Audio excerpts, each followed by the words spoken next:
wasn't.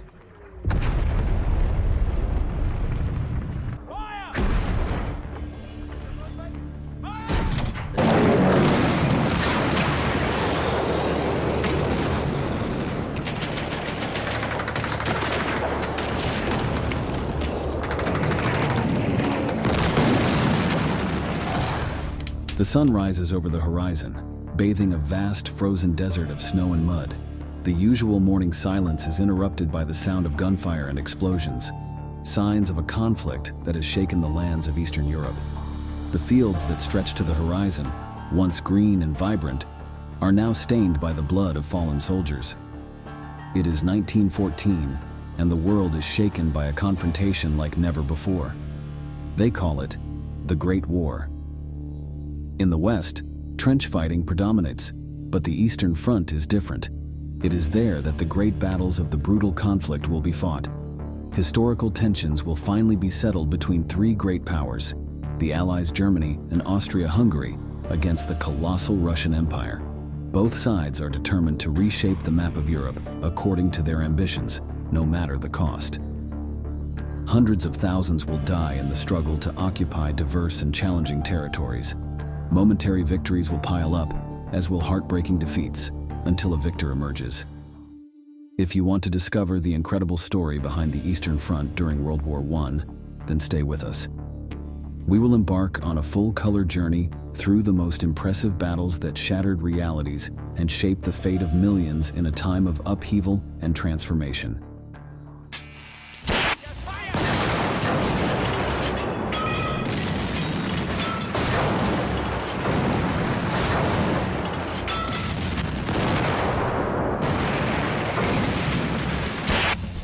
The First World War was one of the deadliest conflicts in history, a conflict that spread across land, sea, and air, covering practically the whole of Europe. Its effects were devastating. In just 4 years, from July 28, 1914 to November 11, 1918, the conflict left more than 10 million military personnel dead. This means that 60% of the combatants lost their lives. To this tremendous figure, we must also add a large number of missing, all the wounded, and the 6 million civilian victims. Those responsible for these devastating results were the great military powers that participated in the battle, which were divided into two large and lethal sides. On one side was the Triple Alliance, made up of the German Empire, the Austro-Hungarian Empire, and the Kingdom of Italy, and on the other, the coalition known as the Triple Entente, made up of France, the United Kingdom, and the Russian Empire. This map of allies and enemies responded to the interests of each country and the tension that had been building up over many years. Starting with Germany, its enormous industrial development at the end of the 19th century and beginning of the 20th century led its leaders to consider that it should occupy a more important place on a global level. However, France and the United Kingdom were competing for the same objective and had in their favor the possession of numerous colonies and territories throughout the planet. Meanwhile, in Eastern Europe, the small Balkan nations sought to reorganize themselves, with Serbia and Bulgaria at the head. Both countries longed to expand their borders, but that clashed with the pretensions of the Austro-Hungarian Empire, which wanted to continue growing towards that region. However, the former received the support of Russia, which would help in exchange for obtaining a strategic exit towards the Mediterranean Sea. They all pursued their own goals. However, alliances between countries that shared common enemies would offer more opportunities for the aspirations of each nation. This is how the factions were formed, and the main commitment was born. If one of the members of the coalition was attacked, the others were obliged to defend it. With this in mind, before the outbreak of the First World War, most governments made large investments to strengthen and modernize their armies. They were equipped with the latest weapons under the pretext of defending the homeland, and this gave rise to the period known as the Armed Peace. By then, distrust between rivals was enormous, and only a small spark was needed to ignite the flame of war. Finally, the fire was born on June 28, 1914. The immediate spark which had set these three empires, Germany, Austria-Hungary, and Russia, on the road to war, was the assassination of Archduke Franz Ferdinand of Austria by alleged Serbian nationalists. The murder occurred when Archduke Franz Ferdinand was visiting Sarajevo, the capital of Bosnia, with his wife Sophie. Both were killed by revolutionary militants who sought the expansion of Serbia against the Austro-Hungarian advance. The episode demonstrated that the powerful empire would not hesitate to use force to eliminate its enemies, and organized massacres against the groups responsible for the assassination. The event gave rise to the so-called July Crisis, a period in which the main European powers carried out various diplomatic initiatives to avoid a war, but they would not succeed in preventing the catastrophe. On July 23, 1914, the government of Austria-Hungary gave an ultimatum to Serbia in which it put forward 10 demands, knowing that they would be impossible to accept. In this way, it could justify a declaration of war. The next day, after a council of ministers chaired by Tsar Nicholas II, Russia ordered the mobilization of its troops and fleets in the Baltic Sea, the Black Sea, Odessa, Kyiv, Kazan, and Moscow. It was preparing to defend its interests in the region. That same night, the Serbians announced that they would not accept the terms demanded by the Austro-Hungarians. As expected, this led to the official start of the Great War on July 28th. The Russians carried out a partial mobilization of their army to fight against the Austria-Hungarian Empire. Also, although the German Chancellor, Theobald von Bethmann-Hollweg, intended to think about the situation before fulfilling the defense pact with his ally, he was forced to act. Russia did not hesitate for a moment, and quickly took the offensive by ordering an advance against the Germans. Kaiser Wilhelm II of Germany asked his cousin, Tsar Nicholas II, to stop his country's mobilization, but the leader in Moscow was convinced to attack. A new official request was presented by the government to the Russians. At the same time, a request was sent to France not to support them, but both recipients ignored it. In the blink of an eye, everyone had joined the conflict, and the world would no longer be the same.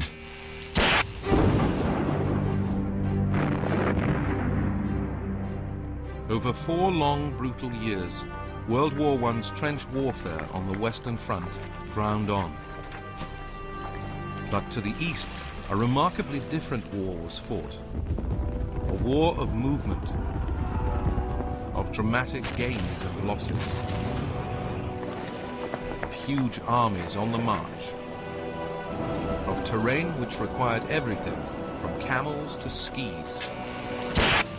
Today we will focus on the Eastern Front, a vast and challenging field where the first major battle of Tannenberg was fought and the war machine of the great powers was set in motion. During the first weeks of the conflict, the Russians won important victories over Austria-Hungary. This allowed them to advance into the territory that now belongs to Poland, but which at that time was divided between the 3 powerful empires in question. However, on August 17, 1914, they ran into the German army, which began a deadly offensive to the east in an attempt to quickly defeat Russia. General Paul von Hindenburg, together with his chief of staff, Erich Ludendorff, orchestrated a series of maneuvers that culminated in the Battle of Tannenberg, which took place between August 26th and 30th. The attack by German forces came from the front and took the Russian troops by surprise, who arrived confident after having overcome a weak initial resistance. However, this time they were faced with the enormous artillery power of the Germans, which, together with the charge of their cavalry, drove them back. During the few days that it lasted, it revealed the greater preparation of the German fighters, who dealt a heavy blow to their rivals. While the Russian army smashed the Austrians, it came badly unstuck against the Germans. In late August, at the Battle of Tannenberg, 50,000 Russians were killed or wounded, 100,000 taken prisoner. One British observer noted, "The sight of thousands of Russians driven into 2 huge lakes and swamps to drown was ghastly, and the shrieks and cries of dying men and horses will not be forgotten." As if that defeat had not been enough for the Russians, on September 9th, another battle began at the Masurian Lakes. While Tannenberg had almost completely destroyed one of Russia's main battalions, this new battle annihilated another of the largest divisions of that empire. Beyond the new blow, the Germans who had crossed the Vistula River to try to capture Warsaw were surprised by the fierce defense of the Russian troops that were still standing. The battle was brutal and caused losses on both sides. However, the German Empire was determined to finish off its enemy and reinforced its forces in the region. Fresh German troops were sent into Poland to intercept the Russian advance. The result, in November, was the last great confrontation on the Eastern Front in 1914, the Battle of Łódź. The Russians were the losers at Łódź. 150,000 men were captured. But the Germans also suffered, with 130,000 casualties. The successive German victories were decisive for the first stage of the war, as they halted the initial push of their enemy, who was forced to retreat. The advantage on the Eastern Front quickly shifted to the side of the Central Powers, namely Germany and Austria-Hungary. For their part, the urgency of re-evaluating the strategy fell on the Russians, who ceased their advance. This produced a stalemate in the battle, but it would not last long. At the beginning of 1915, Germans and Austro-Hungarians began to plan their next move. They decided to launch a coordinated offensive to break the war's inactivity and conquer lands where Russian troops still remained. Under the name of Gorlice-Tarnów, the operation of the Central Powers was decisive in definitively altering the balance of power in the region. Under the command of German and Austro-Hungarian generals, the joint forces advanced with determination, breaking through Russian lines and capturing large areas of Galicia in the Carpathian Mountains and Poland. In the summer of 1915, Germany and Austria once again set their sights on Warsaw, capital of Russian-controlled Poland. 14 divisions amounting to 250,000 men headed east. The May 1915 Austrian offensive in the Carpathians had cost the Russians 100,000 casualties. Now, through June and July, Russian losses in the face of the German and Austrian advance would rise and rise. The Russian retreat was not merely due to defeats on the battlefield. It was the result of a combination of factors, including logistical problems, resource depletion, and declining morale among troops. As the Central Powers advanced, Russia had to retreat and reorganize its forces in a desperate attempt to stabilize the front. Germany and Austria-Hungary, now with a greater strategic advantage, continued their offensive in various areas, including the Balkans. The conquest of territory and constant pressure increased internal tensions in the Russian Empire, where the government faced growing dissatisfaction among the population and major economic challenges. Reorganizing their forces and implementing new strategies would be crucial to trying to regain lost ground. However, political difficulties made the effort to stabilize the Eastern Front increasingly complex. Beyond the obstacles that had arisen, in the spring of 1916, Russian troops launched a new offensive with the aim of relieving pressure on the Western Front and regaining lost ground. This attack represented one of Russia's most ambitious campaigns, but despite thorough preparation for victory, it was met with strong German and Austro-Hungarian resistance. Known as the Battle of Lake Narok, this fighting lasted from March to May and resulted in a series of intense and bloody battles. The Russians achieved some initial successes, but progress was limited, and the offensive failed to achieve the expected results. Lack of coordination and logistical problems contributed to the failure of the campaign. However, a month later, in June 1916, a key figure emerged within the Russian Empire, Commander Alexei Brusilov. This man led his country during a period that was marked by an exponential increase in the intensity of hostilities towards the enemy. The particularity of the offensive that bore his name was the innovation in the strategy of penetrating the Austro-Hungarian lines. With the massive use of artillery, he managed to break through enemy barriers and infiltrate to finish off the enemy from within. On June the 4th, 1916, Brusilov's armies launched their attack. Within days, he was jubilant. I will simply say that by midday on the 6th of June, we had captured 900 officers, more than 40,000 men, and taken 77 guns, 134 machine guns, and 49 trench mortars. By June the 9th, we had captured 1,240 officers, over 71,000 men, 94 guns, 167 machine guns, and a vast quantity of miscellaneous military booty. Once again, the Russians seemed to be gaining ground in the war, but the tactics that caused numerous deaths among their opponents also caused significant casualties in their own ranks. This led to the arrival of reinforcements from both sides, where the preparation of the men of Germany and Austria-Hungary once again tipped the balance in favor of the Central Powers. This deficient factor was described by Brusilov himself during the days of the war. The men sent to replace casualties generally knew nothing except how to march. Many could not even load their rifles, and as for their shooting, the less said about it the better. Such people could not really be considered soldiers at all. This had been the last attempt by the Russian Empire to defeat Germany and Austria-Hungary. Although its forces struggled to hold out in different positions, they would never again succeed in challenging the dominance of their rivals. However, some secondary fronts kept the war alive in the eastern countryside. In 1916, Romania joined the Entente in support of the Entente, so the fighting in the Balkans was active.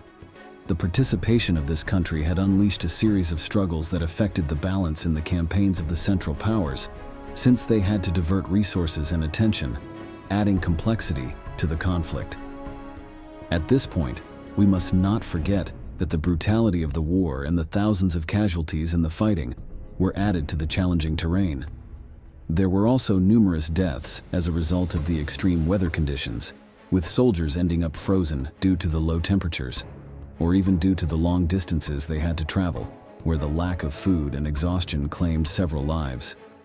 Finally, in 1917, the most significant turning point for the Eastern Front would come. This was the Russian Revolution, which affected both the morale of the troops and the administrative structure of the empire. In February of that year, the abdication of Tsar Nicholas II and the establishment of the provisional government altered the dynamics of the front. The loss of leadership and political instability affected Russia's ability to maintain an effective war plan. Later, in a second revolutionary stage that took place in October, the seizure of power by the Bolsheviks meant a change of vision. Lenin brought with him a pacifist outlook that reoriented Russian war actions. In fact, accompanied by growing internal pressure and the demand for peace, he encouraged the search for a quick solution to end hostilities. In December 1917, an armistice came into force on the Eastern Front. In over 3 brutal years, 2,300,000 Russians had died. A further 5 million injured. On March 3, 1918, the Treaty of Brest-Litovsk was finally signed. This was the agreement that officially ended the war between Russia and the Central Powers. Germany and Austria-Hungary made severe demands, taking advantage of Russian weakness and the Bolsheviks' desire to end the conflict, as they needed to consolidate their power and deal with the civil war brewing in their country. Among the points of the treaty was the concession of vast territories by Russia to its rivals, which included Poland, Ukraine, Belarus, and the Baltic states of Estonia, Latvia, and Lithuania. In addition, another demand was the payment of a significant amount in war reparations, which would have a high cost for the Russian economy. Finally, the country had to renounce all its previous alliances, especially the Triple Entente. The treaty contributed to the irreversible collapse of the Russian Empire, which would later become the Soviet Union. With this contender out of the conflict, the Germans and Austro-Hungarians abandoned the Eastern Front and attempted to redirect their efforts westward. However, despite some initial successes, the Central Powers felt the impact of the fighting in Eastern Europe and were unable to keep up. The rival coalition had been strengthened by the arrival of troops from the United States and the addition of new resources, allowed them to counterattack vigorously against the defensive lines of Germany and Austria-Hungary.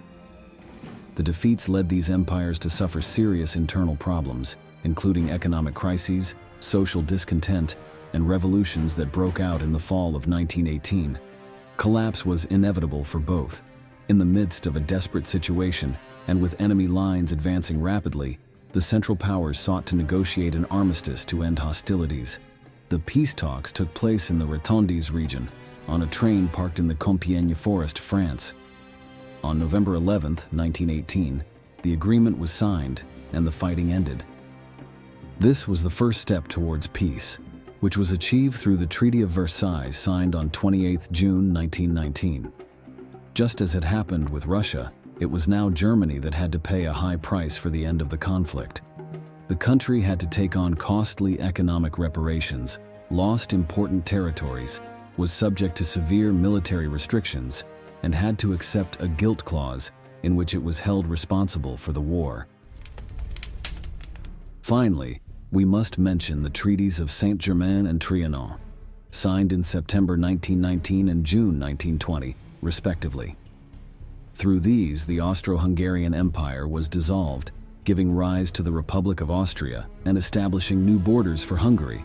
And so we come to the end of the First World War, and also of our video. We have covered the battle on the Eastern Front, less known than the fighting in the West, but key to the fate of the conflict. And now it is time to say goodbye. Thank you very much for having accompanied us to the end. We look forward to seeing you again in the next installment of Military History.